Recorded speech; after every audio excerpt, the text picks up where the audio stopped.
Hello friends, this is Charu Jain. Welcome to my YouTube channel TPSC Learners.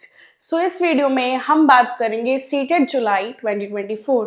जैसे कि आप सबको पता है कि सीटेट के जो फॉर्म्स है वो आउट हुए हैं, तो हम उसके बारे में एक डिटेल में बात करेंगे कि कौन कौन फॉर्म भर सकता है, क्या इस बार सीटेट ऑनलाइन होगा या ऑफलाइन होगा, सीटेट देना क्यों ज़रूरी है।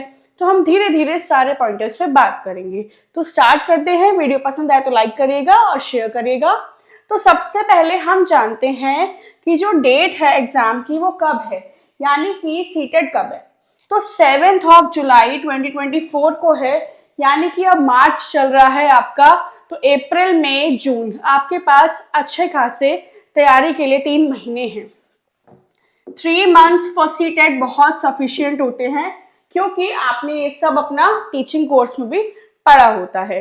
तो अब 7 जुलाई को संडे है, तो सब फ्री ही होते हैं और ऑलमोस्ट जब भी सीटेट ऑफलाइन होता है, यानी कि ऑनलाइन मोड नहीं होता, तो संडे ही होता है। अब बात करें कि ऑफलाइन है या ऑनलाइन, तो सीटेट इस बार आपका ऑफलाइन है। जब आपका सीटेट ऑनलाइन हो गया था तो 90 और 80% जो है बच्चे पास नहीं हुए। तो इस बार जो है सीटेट ऑफलाइन है, तो देखा जाए तो आप लोगों के लिए बहुत अच्छा मौका है जिनका सीटेट क्लियर नहीं हो पाया किसी भी वजह से। तो आप लोग अपना सीटेट इस बार क्लियर कर सकते हो। कह नहीं सकते कि अगली बार दोबारा से ऑनलाइन हो जाए, राइट।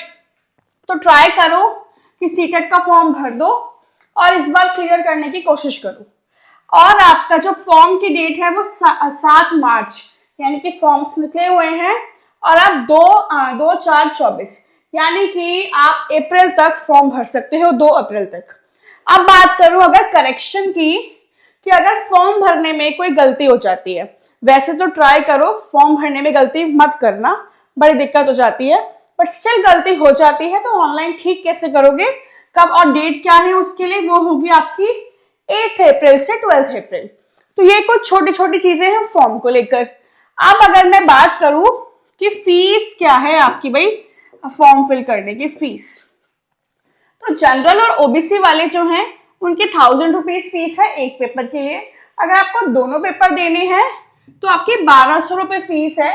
आप दोनों बोथ पे क्लिक कर देना तो 1200 लगेगी, राइट। अगर आप SC ST या डिफरेंटली एबल्ड हो तो 500 रुपए आपकी एक पेपर की और 600 रुपए आपकी दोनों पेपर की है। तो ये तो कुछ नॉर्मल सी चीजें हैं जो सबको पता होता है।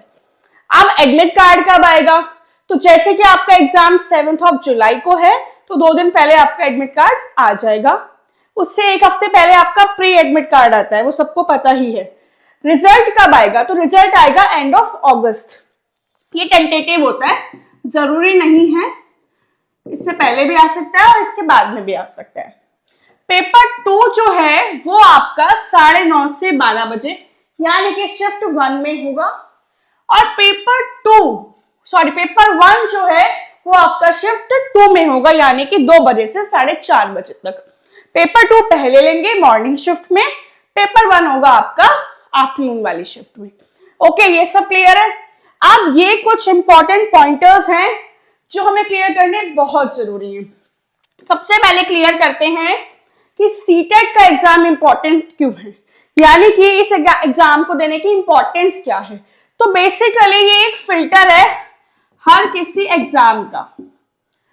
आपको कोई भी टीचिंग का एग्जाम अगर देना है आगे गवर्नमेंट जॉब के लिए, तो सीटेट एक फिल्टर है, यानी कि अगर सीटेट क्लियर है तभी आप कोई भी फॉर्म फिल कर पाओगे। अब गवर्नमेंट का ये रूल भी आने वाला है कि पहले पीआरटी से स्टार्ट होता था सीटेट, बट अगर अब एनटीटी भी किया हुआ है ना, तो भी सीटेट मांगेंगे, ये आगे आगे आ सकता है। तो टाइमली अभी टाइम है, और ये वाला जो साल है जो अभी जुलाई में निकला है ना फॉर्म, ये बहुत अच्छा टाइम पीरियड है। इस बार अपना सीटेट क्रैक कर लो, 3 महीने अच्छे से पढ़ो और सीटेट क्लियर कर लो। अब बात करें सिलेबस चेंज हुआ है या नहीं, तो अभी फिलहाल के लिए तो सिलेबस चेंज नहीं हुआ है, हो सकता है और डेफिनेटली होगा, लेकिन अभी नहीं हुआ है। बट हाँ, पेपर का जो डिफिकल्टी लेवल है वो थोड़ा सा हो सकता है अप, यानी कि स्लाइट डिफिकल्ट पेपर हो सकता है। क्यों? क्योंकि पेपर ऑनलाइन से दोबारा ऑफलाइन पे शिफ्ट हुआ है, राइट। पासिंग परसेंटेज 90 नंबर, 150 में से आपको 90 नंबर लाने हैं, तो 90 नंबर तो आ जाएंगे आराम से अगर अच्छे से पढ़ोगे। वैलिडिटी और अपेयरिंग की बात करें तो वैलिडिटी क्या है कि सीटेट तो भाई अब लाइफ टाइम के लिए हो गया है, आप अभी दे दो, आपका लाइफ टाइम के लिए आप आराम से बैठोगे, आपको दोबारा देने की जरूरत नहीं है। बट कुछ कुछ लोग अपना स्कोर अच्छा करने के लिए दे देते हैं, तो वो उनकी पर्सनल चॉइस है। अपेयरिंग की बात करो मतलब कि कौन कौन सीटेट का फॉर्म भर सकता है, जो अगर आप डाइट, डीएलएड, एनटीटी के पहले दिन में भी है ना, मींस आपने जस्ट एडमिशन भी लिया है, तो भी आप सीटेट का फॉर्म फिल कर सकते हो। अब तो अब ऐसा नहीं है कि 1 साल हो गया और सेकेंड ईयर में हूं तो ही फॉर्म भरोगे सीटेट का, ऐसा नहीं है। आप कोई भी सीटेट का फॉर्म फिल कर सकता है अगर वो कोर्स भी कर रहा है, फर्स्ट ईयर में भी है तो। अगर कॉलेज का नेम पूछे तो कॉलेज का नेम फिल कर देना, नहीं आ रहा तो अदर्स पे क्लिक करके फॉर्म फिल कर देना, परसेंटेज अंदाजे से लिख देना, तो उसमें इतना कोई वो नहीं होता। इन लोगों को फॉर्म का पैटर्न थोड़ा चेंज करना चाहिए था, बट खैर कोई नहीं, ये चीज अच्छी है कि सबके लिए फॉर्म हो गया है अब, राइट। तो ये कुछ सीटेट के बारे में इंफॉर्मेशन थी। अब हम अगली वीडियो में बात करेंगे कैसे फॉर्म फिल करेंगे, ये छोटी छोटी चीजें जो सीटेट के लिए इंपॉर्टेंट है। वीडियो पसंद आए तो लाइक करिएगा, शेयर करिएगा। Bye bye.